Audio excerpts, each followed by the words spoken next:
खरीप 2025 मधील अतिवृष्टीमुळे मोठ्या प्रमाणावर पिकांचे नुकसान होऊनही विमा कंपनीने उत्पन्नात घट झाली नाही या कारणावरून दावे फेटाळल्याने देवगाव मंडळातील शेतकऱ्यांनी तालुकास्तरीय पीक विमा तक्रार निवारण समितीच्या बैठकीत तीव्र संताप व्यक्त केलाय। तहसीलदार विशाल नाईकवाड यांच्या अध्यक्षतेखाली तसेच तालुका कृषी अधिकारी सुधाकर पवार यांची उपस्थिती झालेल्या बैठकीत शेतकऱ्यांनी विमा कंपनीच्या कारभारावर गंभीर आक्षेप घेत 10 दिवसात पीक विम्याची रक्कम खात्यावर जमा न झाल्यास सरळ आंदोलन छेडण्याचा इशारा दिलाय। बैठकीत शेतकरी प्रतिनिधी मनोहर बोचरे यांनी सांगितले की देवगाव मंडळात अतिवृष्टीमुळे सोयाबीन, मका, टोमॅटो आदी पिकांचे सुमारे 90% नुकसान झालंय। ग्राम महसूल अधिकारी, कृषी सहाय्यक आणि ग्रामपंचायत यांनी केलेल्या संयुक्त पंचनाम्यानुसार 3,973.67 हेक्टर क्षेत्र बाधित झाले असून त्याच आधारे शासनाने 5,387 शेतकऱ्यांना नैसर्गिक आपत्ती निधीतून तब्बल 3,92,00,000 रुपयांची मदत केली। मात्र याच नुकसानीबाबत विमा कंपनी नुकसान झालेच नाही असे सांगत दावे नाकारत आहे।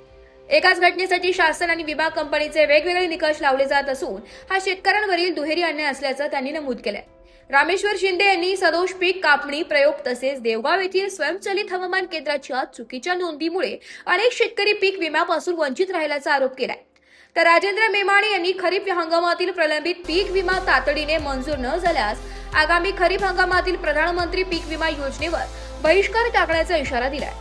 प्रधानमंत्री पीक विमा योजनेच्या मार्गदर्शक तत्वांचे उल्लंघन करून विमा कंपनीने शेतकऱ्यांवर अन्याय केला असल्याचा आरोप करत धनंजय जोशी, मनोहर बोचरे यांच्यासह उपस्थित शेतकऱ्यांनी 10 दिवसांच्या आत सर्व पात्र दावे मंजूर करून विम्याची रक्कम खात्यात जमा करण्याची मागणी केली आहे।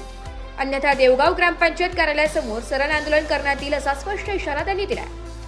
यावेळी निर्भय महाराष्ट्र पार्टीचे जितेंद्र भावे यांनी आम्हाला भीक नको, हक्काचा पीक विमा द्या अशा घोषणांनी परिसर जाळून सोडलाय। बैठकीस माजी पंचायत समिती सदस्य भाऊसाहेब बोचरे, माजी सरपंच विनोद जोशी, अनिल खडांगळे, राजेंद्र पाटील, प्रशांत कुलकर्णी, सुदाम रोटे, रामनाथ बडवर, किरण रोटे, शांताराम ढवळे, बाळासाहेब गुजर, निवृत्ती चव्हाणके, बापू तासकर, सुनील तासकर यांच्यासह मोठ्या संख्येने शेतकरी उपस्थित होते। याप्रसंगी तहसीलदार विशाल नाईकवाड यांनी शेतकऱ्यांच्या तक्रारी गांभीर्याने घेत संबंधित विमा कंपनीकडे पाठपुरावा करून नियमानुसार कार्यवाही केली जाईल असे आश्वासन दिले।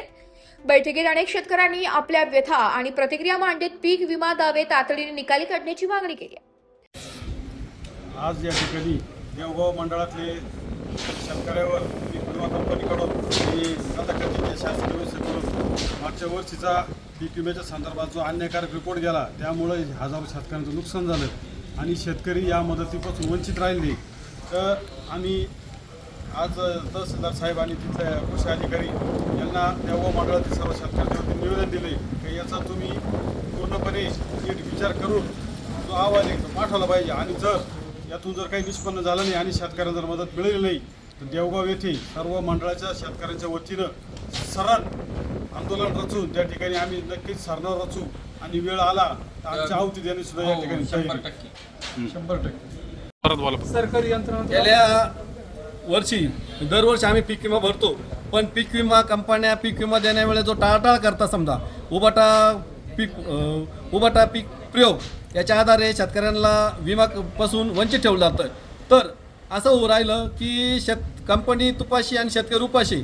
तर जे कंपनीचे जे फिगर आहे, कंपनीचे जे नियम आहे ते नियम जोपर्यंत चेंज होत नाही तर त्यांचा जो नियम आहे का जो पूर्ण मंडळामध्ये तुमचा पीक कापणी प्रयोग होईल त्या पीक कापणी प्रयोगामध्ये 50% पुढे जेव्हा नुकसान होईल त्याच वेळेला शेतकऱ्याला लाभ मिळेल। तर मला असं म्हणायचं आहे, ज्या वेळेला आपण एखादा मेडिक्लेम काढतो एखाद्या पूर्ण फॅमिलीचा, एक माणूस जरी आजार पडला तरी त्याला क्लेम मिळतो, म्हणून त्याच्यासाठी काय पूर्ण कुटुंबाला आजारी नाही पडावं लागत। त्याचप्रमाणे पूर्ण मंडळ आजार पडण्यापेक्षा किंवा पूर्ण मंडळाचं नुकसान होण्यापेक्षा ज्या गावामध्ये नुकसान झालं असेल, ज्या शेतकऱ्याचं नुकसान झालं असेल त्या शेतकऱ्याला पीक विम्याचा फायदा मिळाला पाहिजे। जोपर्यंत हे नवीन नियम, हे नवीन निकष पीक विमा कंपनी आणि शासन या नियमाने बदल करत नाही तोपर्यंत मी एक शेतकरी म्हणून सर्व शेतकऱ्यांना आव्हान करतो की कोणीही पीक विमा काढू नये। जेव्हा शासन या नियमाने बदल करेल त्याच वेळेला शेतकऱ्यांनी पीक विमा काढावा। 100 आज दिनांक 10 जुलै 2026 रोजी निफाड तालुक्यातील तालुकास्तरीय पीक विमा तक्रार निवारण समितीची बैठक तहसील कार्यालयामध्ये आयोजित करण्यात आली होती। या बैठकीस तालुका कृषी अधिकारी माननीय पवार साहेब, त्याचप्रमाणे पंचायत समितीचे मोगल साहेब, पीक विमा कंपनीचे जिल्हा प्रतिनिधी त्याचप्रमाणे स्कायमेट कंपनीचे प्रतिनिधी आणि देवगाव मंडळातील तक्रारदार, त्याचप्रमाणे काही स्थानिक लोकप्रतिनिधी या ठिकाणी उपस्थित होते. प्रामुख्याने आजच्या बैठकीमध्ये 2 मागण्या दिसून आल्या. त्याच्यामध्ये शासनानं यावर्षी पीक विम्याच्या संदर्भातले जे काही नवीन निकष लागू केलेले आहेत त्या निकषामध्ये सुधारणा करण्याच्या अनुषंगाने काही शेतकऱ्यांची मागणी होती.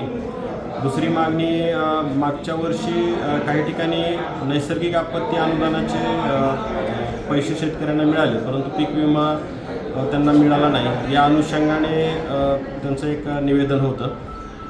तिसरा एक विषय होता की हे सगळे जे प्रयोग आहेत ते ॲटोमॅटिक वेदर स्टेशनचा जो डेटा घेतला जातो तर त्या ॲटोमॅटिक वेदर स्टेशनची देखभाल आणि त्याचं प्रोटेक्शन त्या संदर्भात होतात. त्या अनुषंगाने विमा कंपनीचे प्रतिनिधी आणि स्कायमेट कंपनीचे प्रतिनिधी यांना या ठिकाणी आजच्या बैठकीच्या अनुषंगाने सूचना दिलेल्या आहेत आणि जी निवेदनं प्राप्त झालेली आहेत ते माननीय जिल्हाधिकारी महोदय यांच्यामार्फत शासन स्तरावर पाठवले गेले.